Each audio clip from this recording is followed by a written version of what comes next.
মাগুরা এলাকার মাত্র ৮ বছরের শিশু আসিয়া এক জঘন্য ঘটনার শিকার হয়েছে।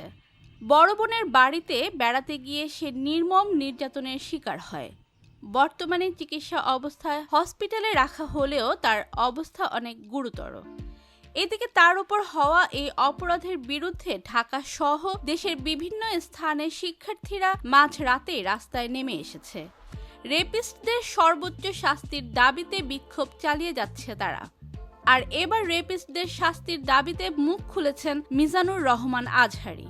কঠিন হুঙ্কার দিয়ে কি বলেছেন তিনি, বিস্তারিত জানতে চ্যানেলটি সাবস্ক্রাইব করে ভিডিওটি শেষ পর্যন্ত দেখতে থাকুন।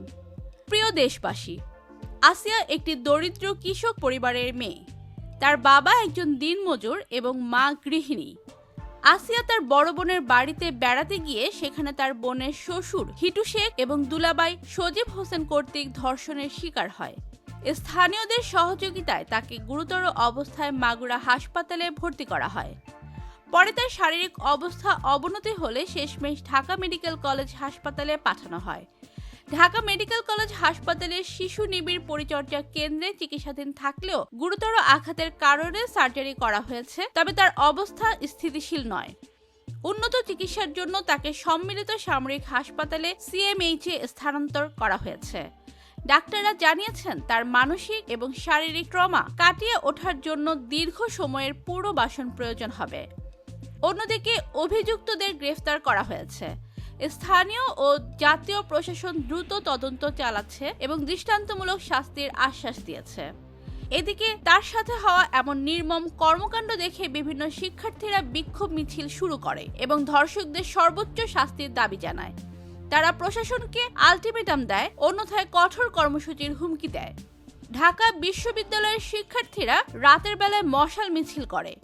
গতকাল রাতে রাজশাহী বিশ্ববিদ্যালয়ের শিক্ষার্থীরা বিশাল মিছিল বের করে এবং দ্রুত বিচার ও দৃষ্টান্তমূলক শাস্তির দাবি জানায়। অপরদিকে বিএনপির ভারপ্রাপ্ত চেয়ারম্যান তারেক রহমান আসিয়ার মায়ের সঙ্গে টেলিফোনে কথা বলে তার চিকিৎসার সমস্ত দায়িত্ব গ্রহণের আশ্বাস দিয়েছেন। রাজনৈতিক দলগুলো ন্যায় বিচারের জন্য আওয়াজ তুলেছে। আর তাই এবার জনপ্রিয় ইসলামী বক্তা মিজানুর রহমান আজহারী সামাজিক যোগাযোগ মাধ্যমে এই ঘটনার কঠোর নিন্দা জানান। তিনি বলেন, ধর্ষণের মতো ঘৃণ্য অপরাধ ইসলামে কঠোরভাবে নিষিদ্ধ। এ ধরনের পাষণ্ডদের দ্রুত সর্বোচ্চ শাস্তি নিশ্চিত করা হোক। তিনি ধর্ষণ প্রতিরোধে ইসলামী আইন প্রয়োগের গুরুত্ব তুলে ধরেন এবং সমাজের নৈতিক শিক্ষা ও পারিবারিক মূল্যবোধ পুনর্জাগরণের আহ্বান জানান। তিনি আরো বলেন, যদি এই ধরনের অপরাধের শাস্তি ইসলামী আইনের ভিত্তিতে কার্যকর করা হতো তাহলে সমাজে এই ঘৃণ্য কাজ করার সাহস কেউ দেখাতো না। আমরা চাই দ্রুততম সময়ের মধ্যে দোষীদের প্রকাশ্যে দৃষ্টান্তমূলক শাস্তি প্রদান করা হোক, যেন ভবিষ্যতে কেউ এ ধরনের অপরাধ করতে সাহস না পায়।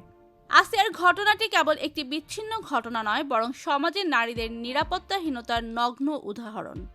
শিক্ষার্থীদের প্রতিবাদ, রাজনৈতিক দলগুলোর প্রতিশ্রুতি এবং সাধারণ মানুষের সোচ্চার অবস্থান এই বর্বরতার বিরুদ্ধে ন্যায় বিচার নিশ্চিত করতে পারে।